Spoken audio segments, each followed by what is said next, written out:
Hey, what's up, comic book fans? This is Pete from Comic Books Transformed, where me and my friend Brian over there talk about comic book movies that are based on comics. Hey, that's what we fucking do. All right, Brian. I just woke up. Sorry, guys. Brian, you had the very wise idea of covering the Tomorrowverse versus the other DC animated universe. When did you hear about this universe? I think more recently when we saw the trailer for the Crisis on Infinite Earths movie that's coming out. Well, I think it's a trilogy of movies actually. So Yeah. that's what made me kind of look into it. I haven't. It's funny because I own a few of these movies and I didn't even realize it was like another universe. Oh, really? Yeah, I own the two Batman Long Halloween ones. Yeah. And I actually haven't even watched the second one yet. Oh, It's dang. been out for a good, probably a year and a half at this point, or if not more. So, But yeah, it's this was interesting. The fact that I already had two of them was appealing. The fact that it's only 7 movies right now fits a nice little hole that we need to fill for coverage. yes. And the previous universe is extensive. It's there's a lot in there, and I wouldn't mind covering that too. There's supposed to be some good stuff in there, especially some of the ending stuff. But this felt right about now. Agreed. Yeah. Yeah.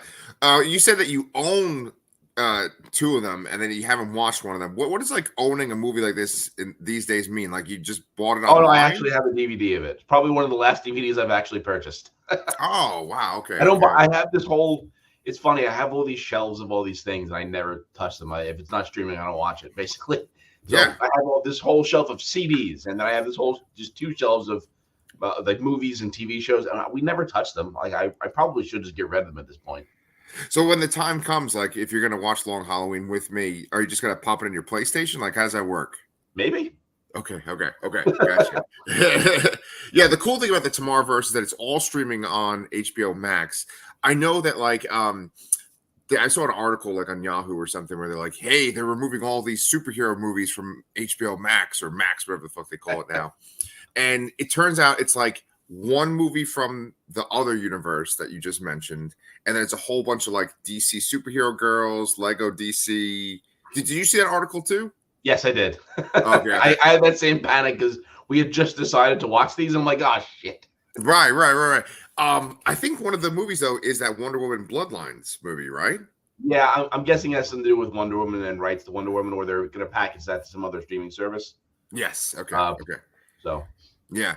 All right. Well, then why don't we jump into this? What's cool about Tomorrowverse is that there's already 6 movies in the series, and the very first one is a Superman movie. And kind of spoilers right away.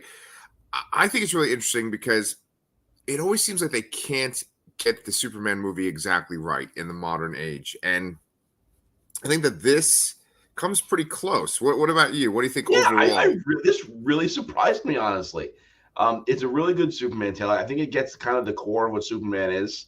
Right. You know, he's this incredibly powerful being on this other planet that he was born and raised in, that he cares deeply about. And yes, he punches things, but he also he kind of wants to be this beacon of hope, and he does that here. That's essentially how the final battle is solved, really. Yes. It's I mean, really good point. It's interesting because like you have Superman Returns where he never throws a punch, and that's the thing that people always reference with that movie. And they say it's like kind of boring or something. You have the Christopher Reeve Superman movies, which are kind of held in this high esteem, and they're almost like untouchable. Yeah, they are kind of campy, and there's definitely like logical flaws and just flaws overall with that whole series. Then you have Man of Steel, where you have this like sort of epic battle with Zod, and people are always talking about the body count and how cold Superman seems. This really gets the balance, and I think it did, yeah. I think we've mentioned this on the show before, but don't you kind of feel like the cartoon adaptations are really the kind of like the truest adaptations, but they just seem to know how to get the formula right. Especially with DC. Yeah, exactly. Yes. It's funny because like there's the Tim verse, which is like the Bruce Timm verse with like the Batman the animated series, Superman the animated series, Justice League, and all that's amazing. And every time a new incarnation comes out, I'm like, oh, it's never going to be as good. Oh, it's so good. But then, like, these end up being really good. Yeah. So I mean, you can say what you will about the DCA, whatever the hell it was, the previous iteration of the universe. Like some of those were maybe it was just too hard to overcome that Timverse idea.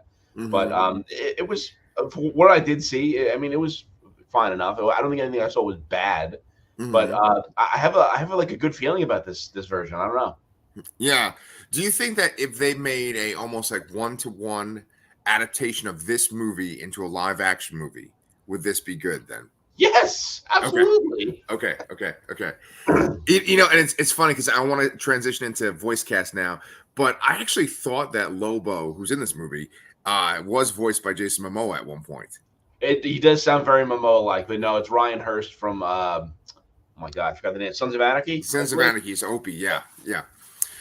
So I thought that you would actually be familiar with Superman because he's played by Darren Criss. Yes. Okay. So you want to go ahead and tell everybody why you? Well, I mean, he's mostly known probably for Glee, right? But he was Sideswipe in Transformers: For West in the Skies. That's what I know him from. So exactly, that was a nice thing, and I think he does a really good job here. He does a really good job of balancing Superman and Clark, and I hope he's. I mean, I assume he's going to voice him in other movies here moving forward, but I'm not sure. Yeah, I started watching the next one in this series, Justice Society World War II, and I'm pretty sure it's his voice. It's him again. Oh, he's in it? Oh fuck! I'm sorry. That's kind of a spoiler. I'm sorry. It's okay. Right. He's in the very beginning, so it's okay. It's not. Oh, so it's like a framing device sort of thing. Exactly. It's like bookends. Okay. Yeah. No worries. Yeah. Okay. Sorry. Yeah. So. Besides Sideswipe, which I knew that was going to be like, check for you, he was also Raphael in the Teenage Mutant Ninja Turtles Meet Batman, and then which are also great. Oh yeah. I watched a little bit of that with my kids, and then like Batman and Shredder had this really intense fight, and like blood came out of Batman's mouth, and I was like, oh, I gotta turn this off. Yeah, you know what? It's not as kid friendly as you expect. There's actually like a part where some I think they're Foot Clan soldiers like murder some security guards, and they actually like show it. Oh my god! Dang, man. Yeah, I'm glad I turned it off for my kid. Side note, that's kind of weird. I was gonna watch Star Wars recently with my daughter Clementine, and I can't now because apparently she had a nightmare about Chewbacca. Oh, okay. So I thought it's just kind of funny that the difference in you and me. You've shown your son Alien Resurrection or Alien vs. Predator. All of the Alien movies, basically. I can't even show my daughter, who's the same age, Star Wars, because she has had a nightmare about Chewbacca. You know what, though? Not to blow up Brandon's spot, but he's kind of toned down a little bit what he watches. He is a little more scared of things now. Okay. He's not. He likes scary things. He just doesn't like jump scares. That's really it. So if something like pops out, that's what he doesn't like. But if it's just like gruesome and violent, he's like, yeah, sure, I want to see this. Man, me and Brandon, we sound kind of similar, actually. Yeah. I can't take jump scares either. Did you watch this with him? I did not. No. Okay. Yeah. It's a little boring. So, and that's interesting. I need to train this kid a little better. Yeah, because I'm trying to think if this is actually boring. This actually kind of scary in a couple of parts. Yeah, you know what? I was thinking that maybe he would have liked Parasite because he's basically a giant monster, and he loves those kind of things. Yeah, he loves big. Maybe I can tell him on that, but yeah, I do agree. It is a little scary. Yeah, he loves big guys, and yeah, Parasite gets really freaking big at one point. Yeah, I imagine he'd like Lobo too. Oh yeah. How can you not like Lobo? So let's keep going through this cast then, because there's a lot of different people in this. There's Lois Lane, who's played by Alexandra Daddario, and I think that's actually like what people have wanted in live action, right? Yeah, I think that she would have been good. But you know what? If I had to pick like a weaker link in the voice cast, I might have picked her. Mm-hmm. Not that it's bad, but I maybe everyone else is a lot better. I do like the Lois design though a lot in this. Like the kind of almost like a biker jacket sort of, and like a shorter haircut. It does really scream Lois to me. Right. And one change from the usual canon or whatever is like Clark is an intern in this. And then I think Lois is like fresh out of college or something, right? It seems like that, and she had some ties with LexCorp, as we see in the beginning of the movie, like a scholarship of some kind. Yes. Speaking of Lex, we have Lex Luthor, who were you kind of surprised to see who was voicing him? Robot, yeah, Yes. Zachary Quinto, doing a fantastic job here. Honestly, like that's the kind of I always like the kind of more intellectual sounding Lexes. Yes, yes. I think Clancy Brown does a great job in the Timverse with that. But I really liked his performance here as Lex. Yeah, there's certain actors where when they do genre stuff, it's just like that's their wheelhouse. He was Spock, he's Robot and Invincible, he's Lex in this. He's like really, really good. Yeah. So then were you familiar with Ike Amati, who played Martian Manhunter? I was not. Because I looked him up and it said he played Javik in Mass Effect 3. Is that like a character that you know a lot about? Oh shit, he was Javik. Oh my god, I didn't even think to look him up. That's awesome. Yeah. Javik was is weird. He's like in Mass Effect 3, he's this member of this race that was thought extinct. And it's a weird thing in the game because he's technically DLC. So everything he's in is kind of feels weird and out of place, sort of, because he's not meant to be in the game normally, I guess. Like he's like an add-on, sort of. So everything he was in there is weird, but that's really cool that that he's in there, and it makes sense. It's like that character he played was literally the last of his race, and John Jones thinks he's the last of his race. So yes, that's a major part of this movie. I actually kind of thought about it as I was writing up the notes. I was like, they could have called this Superman: Last Son of Krypton too.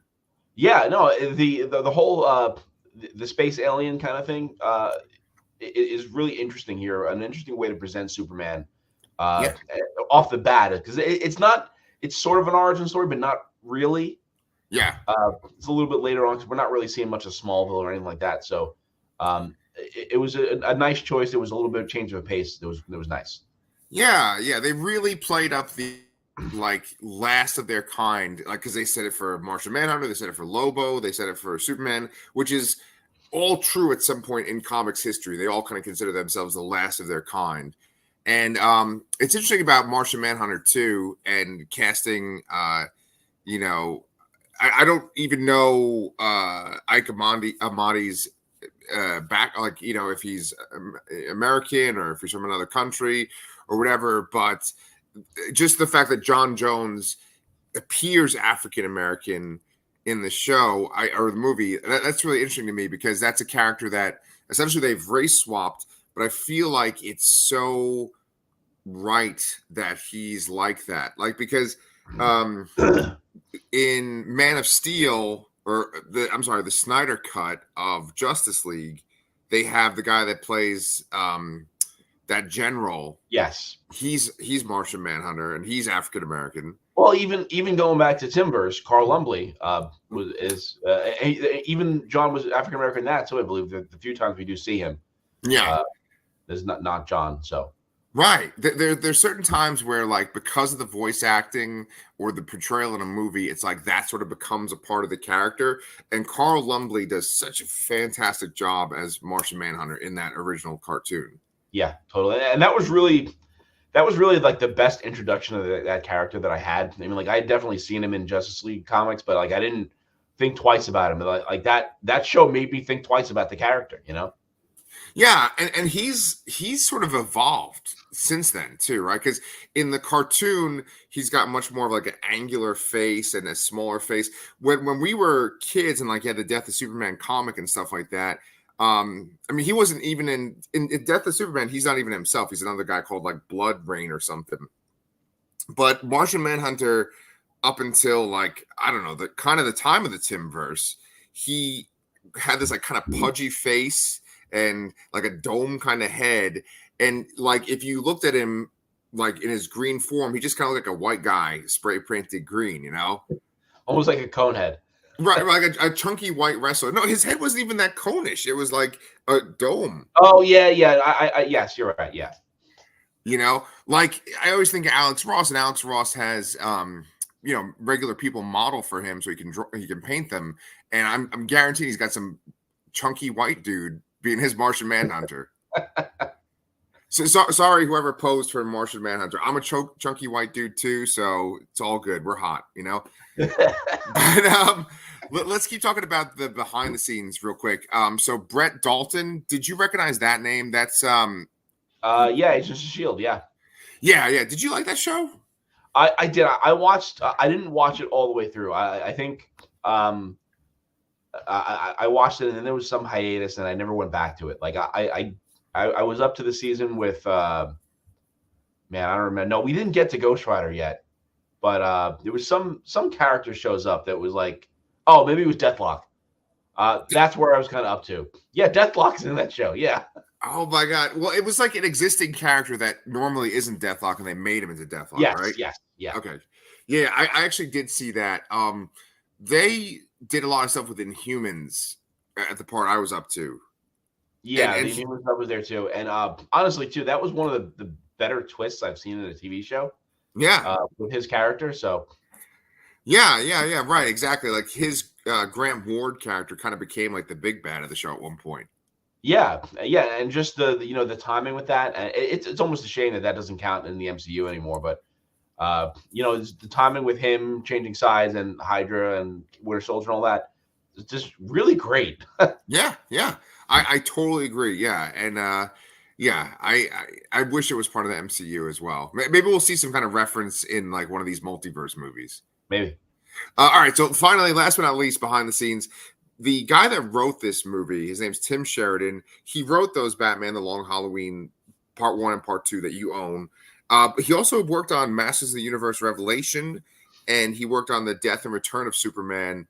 But then here we go, Brian. You ready for this? He also worked on the War for Cybertron. Yeah, he wrote a couple episodes in the second and third season, which unfortunately we weren't great fans of, but I may be a fan now after this.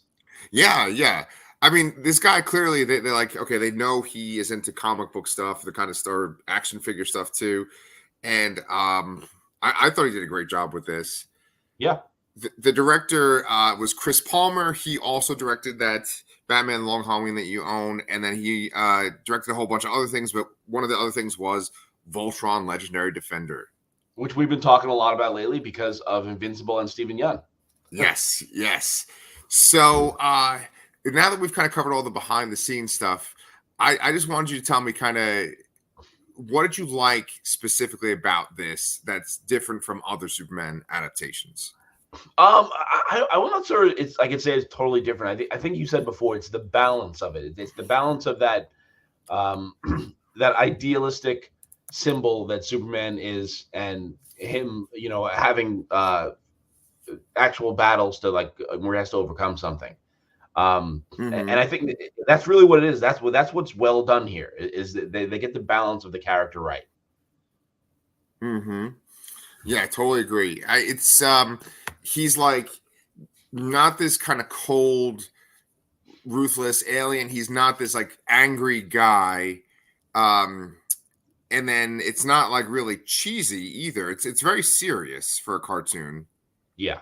And then it has like all these different parts of his lore, but it's not like really boring. It kind of moves at a steady pace for the most part. Yeah, because he comes into the movie not knowing he's from Krypton. So, and then that's kind of revealed to him as Lobo shows up, and then he slowly uncovers more as John shows up, and he kind of gets that he gets a little bit of a glimpse into his past as the movie goes on. Yeah. It's interesting when you frame it that way. I didn't even think of it. Like he essentially learns his backstory. There's exposition, but it's in the form of he meets other people, other aliens, and that's how he learns. Yeah. Like that's usually like a weird thing. It's like imagine some dude on a motorcycle that comes up and is like, "Hey, you're from Krypton." It's like, right. I just flew through outer space. Yeah. And I speak English for some reason. But no, like usually Jor-El is the one that like explains everything to Clark, and it's like a hologram or something. And it's just fucking Lobo and Martian Manhunter. What did you think of that like pyramid thing that Clark had? It's a nice little stand-in for like an entryway Fortress of Solitude kind of thing. It's a memento he has from the Rocket. I mean, and there's usually is something like that in the Superman mythos. I guess it's a little different this time. I imagine that's gonna somehow turn into the Fortress of Solitude or power it or something like that later on in this series. Yeah, I think you're right. It's funny. I almost forgot about it. There's this like cold open in the very beginning. Do you remember the cold open of it? Cold open. It's Maybe it's like not. Clark and he's a kid and he's watching a movie with his friend. Oh yeah, and they show aliens there, and then the kid's like, oh, I would, he doesn't like the kid doesn't like aliens and make Clark feel uncomfortable, and then he goes home Yeah. from the sleepover. So yeah, that was actually a good starting point there to set the movie up. Yeah, it's funny because he's just sitting there and like Clark just like starts weeping when this kid's like, man, fuck aliens, I hate them. Like he's like showing his xenomorph, and Clark's just like weeping in the corner, and his dad has to come pick him up, you know. Yeah. But I just thought that was a great framing device, especially because I think they call the aliens Martians, right? Yeah, I think they did. And the funny thing too is that I think it's framed like they're intending to say like, oh, Clark was scared, and it's like, oh, it wasn't even that scary. Right. Yeah. That's really great. Like just a moment like that. I bet you $50 James Gunn will have something like that in the movie. Yeah, but honestly though, that is probably really scary for him. It's like he knows what he is, and he's sitting there with somebody that doesn't know what he is, and Right. the person is saying, "I hate aliens. and so basically, I hate you." Imagine a kid processing that. Yeah. It's really great because there's always the idea of Superman the outsider, but I think with Zack Snyder and some other recent versions of him, especially like when they're kind of leaning more towards like the Homelander, Omni-Man thing, it's like Superman is the outsider because he's a god, and Superman's the outsider because he could destroy the world, right? He's so powerful. But at least with this one scene, it's like Superman's an outsider the way that someone who might be an immigrant is an outsider. And like maybe you might not know a person's exact ethnicity, and then you make like a racial slur and it's about them, you know? Yeah. Yeah, no, I imagine that's a lot more like how the character was initially intended. Right. What was I going to say? Okay. So that's actually a big theme in the movie is the xenophobia. Like Clark kind of keeps his identity secret. He doesn't make a big splash as Superman because his dad, who very much like in Man of Steel, is like, hey, once they find out about you, they're going to try to experiment on you. But like, there's the idea that like humanity is going to dislike him. I mean, that scene really like establishes that theme for the whole movie. Yeah, which a movie should. Right. Exactly. It's like, it's not just like, oh, well, he's Superman and then like he has to go fight somebody. And that's kind of the whole plot is how does he defeat the person? It's more like he's Superman and he doesn't want to reveal himself because he's afraid that people are going to dislike him because he's an alien. Yeah, no, it's setting a really good thematic tone, and instead of just showing a big flashy fight scene in the beginning to start things off, and then going to a slower thing. So, like you said here, I think this really would have been a great live action movie. Yes. So let's talk about the villain then. Because he does have to fight someone. So the way that they established Parasite is he actually kind of reminded me of Hal Jordan when he was in his human form. Did you think that? Yeah, there was a couple times where I kept thinking, I didn't realize it was Brett Dalton at first, but I'm like, oh, this almost seems like like Nathan Fillion-esque Hal Jordan kind of character, and he's the janitor. Right. And then like, they established that he has a wife and kids, a kid. Throughout the movie, they kind of cut through his wife, and she's pregnant with another kid. And then, like, what was a little confusing for me at first, maybe I should have paid better attention, was his last name is Jones, just like John Jones. And so there's a point when the parasite gets Superman's powers, and he has his heat vision, and he burns Martian Manhunter to a cinder. And I was like, wait a minute, the wife's name is Jones.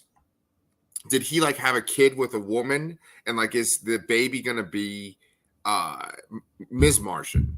Do you know what I'm saying? Oh, that would be interesting. I think this is just one of those things where I don't know what the original Parasite's like original name was. Maybe it was actually Jones, but Jones is a very common name. I think in the case of Martian Manhunter, at least, he probably just took a very common. I mean, he did. He took a very common sounding name, so Yeah. it's probably just coincidence rather than any kind of story beat. I would think.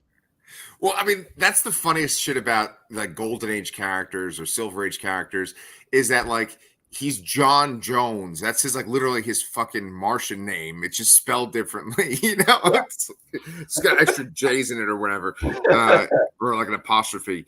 But so Okay, I'm sorry. So Rudy Jones, the second Parasite, was a janitor at Star Labs, and his name was Rudy Jones. So there you go. It actually is just the way it was. Oh, okay. Wow. So that's cool. It's like a good reference to the comics, and like he's at least one version of the Parasite. I think they updated his origin for this movie though. Like they made it like it's Lobo's grenade made him into Parasite. Yeah, I would imagine that's probably a bit different. I'm not super familiar with all the different versions of Parasite, but there's a couple. Yeah. Have you ever read a Superman comic where he was like the main focus? A comic, maybe it's not really coming to my brain too quickly here, but I mean, I've definitely seen the Timverse episodes about Parasite, and I'm pretty sure he was in some Justice League episodes as well. Yeah. In my experience of reading Superman comics, he's always kind of like the Rhino, where it's like he's not the main bad guy ever of a story arc, but he like is always there, kind of doing things, or he's working for somebody else. Yeah, he's like a plot device of some kind to move it along and provide some other side conflict. Yeah. Yeah. Didn't you think it was creepy, like when he would touch people and like their eyes would turn white and they would make kind of weird noises too when he was like absorbing them? Yeah, and that was one of the parts that was kind of like horror centric. There, is they're showing these like dead husks of the after he drains the people. Yeah. So but he's not without remorse though, because like I think there's one part where he absorbs one of the guys that works at Star Labs where he works, and I think he kind of makes this face like, "Oh, I can't believe I did that." And then like later on, you see that he does remember his wife and his kid, and he like wants to be back with them, kind of like Sandman in Spider-Man 3. I did get that vibe from it. Yeah. Yeah. But of course, with any kind of Parasite story, he has to eventually absorb Superman's power and become super powerful. And then in this, he fucking becomes like kaiju size, which I think is kind of original for the character. Yeah, it was original, but also a little confusing because like we see one scene where he's in his apartment and his daughter sees him and she gets freaked out, and then the next scene we see him in is pretty much him as a kaiju. So it's like a little bit of a time skip. I would have liked to have seen how that occurred, but ultimately, I don't think it has that much of a detriment to the plot. Right. Yeah, he's just basically, absorbing everybody, I guess. Like he's just kind of going around absorbing people off screen. That's how he got that big. Yeah. And then when he shows up as a kaiju, it's towards the end where he's going to this giant nuclear reactor where they have a whole plot to take him out. Yeah. So and that ends up becoming his downfall. That was maybe my one criticism of the movie was that, like Superman tries his best efforts, and the way that Superman almost defeats him is that like he tries to convince him of his humanity, and it seems like he's into it.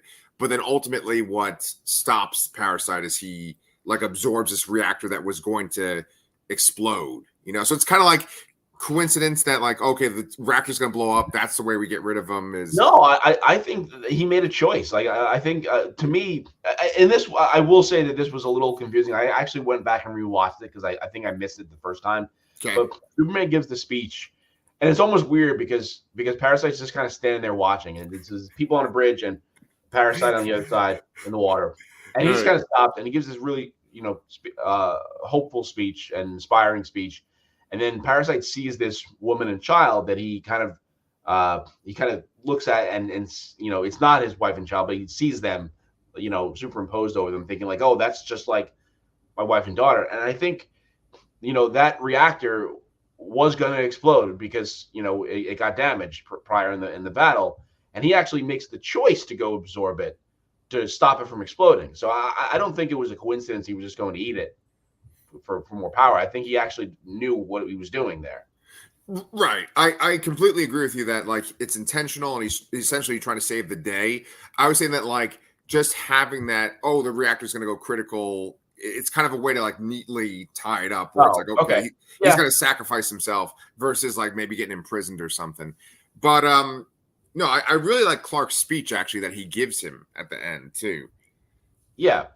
You know, like that speaks to the character of Superman, where he talks about how he's like, I am an alien, you know, but we're just like you. You know, we're different, but we're just like you humans. Yeah. So then, you know, we've kind of talked about everything, and as we kind of come to a close here, I just wanted to talk about Lex in this movie. You said you liked Zachary Quinto's portrayal. Do you think that like what Lex does in this movie is like on brand? Like that's kind of what Lex Luthor would do? Yes, 100%. Right. Yeah, I like the Lex that, like I said, he's more intellectual and he has that kind of complex about that. You know, he doesn't think Superman should be the one saving the world. He thinks humanity should be saving itself, sort of. Right. And that's you kind of see that beginning here. You know, he is helping Superman, but ultimately he's going to turn on him so he can be the hero that saves the day. Because he doesn't want an outsider doing that. He wants to do that himself. Right. And, you know, he sees that weakness because Lobo has a piece of kryptonite on a ring. He takes that ring and he like puts it in a gun and he shoots Superman with it, which is like, okay, of course Lex would do that. And then one thing I thought was very clever was that when Parasite absorbs Clark's power, he becomes much more powerful, but then he also absorbs Clark's weakness for, you know. So I really like that twist too. Lex in this movie is very like utilitarian. Like he kind of just does things because like, oh, this makes the most sense. I'm going to do this. There's a lot of moments in the movie where Superman's like, wait, you're just going to do this? And he's like, yeah, this doesn't make sense for me to do this. And I feel like that's the way that Lex would be, just a very like kind of cold and calculating. Yeah, almost like Elon Musk, sort of. Yes. So and Elon Musk is Lex Luthor. Right. And I mean, that's how kind of dumb our culture is that like they always compare him to like Lex or to Iron Man. It's because it's just essentially because he's like a rich guy that's connected to science, right? Yeah. And but in this movie, you're very right. It's like they kind of frame him like Elon Musk. There's a rocket launch. It's like SpaceX in the beginning. Yeah, you know? but I do think that that Elon Musk does have that same kind of thing. Like he just does things and without really thought into, like without thought of the consequences, or not thought of the consequences, but repercussions. Like you said. Yeah. I mean, case in point. I mean, if we're gonna have a time capsule for this episode, he did a pretty controversial interview this week. Oh, I don't think I even saw it. Really? I thought that was kind of like inspiring your comment right here. Oh man, no. I guess I'll have to go look that up too. Oh my god! Okay. Yeah. Just I mean, it was all over Twitter. Just basically, if you get a chance, just look, just maybe just Google like Elon Musk interview, and they'll probably show the clip. Okay. Anyway, once we start talking about Elon Musk, that's a good sign to wrap things up. Yes. I am really, really glad that you decided to watch this series of movies with me because I'm already enjoying the second one. So yeah, and so next week I guess we'll do it's the Justice Society. Justice Society, World War II. Yeah, great. And you know too, when I was reading about this whole setup, there's a couple of short movies too. Really? So the first thing was actually an Adam Strange short. Really? I'm trying to figure out where to find it because some people say it's in the middle of a Batman movie, and some of them say it was like on the last DC animated one, the Dark Side War or whatever. It's like a part of that too, but it is supposed to be part of the Tomorrowverse, and it does have a link to the Green Lantern movie. So I think we should review that when we do Green Lantern when we get to that. Great. Yeah, that's great. Yeah, we'll find it. It probably even is just like on YouTube, like, you know. Hopefully, yeah. It's only supposed to be like 15-20 minutes, so it should be short. Yeah, man. Cool. Yeah, I'll definitely watch that. I'm interested in Adam Strange after reading Tom King's Adam Strange. I really got to read that. Yeah. All right, well, that is it for Superman Man of Tomorrow, which came out in 2020. I am Pete, and this is Brian. Make sure you guys subscribe to Comic Books Transformed if this is your first time here. And we'll be back next week for Justice Society.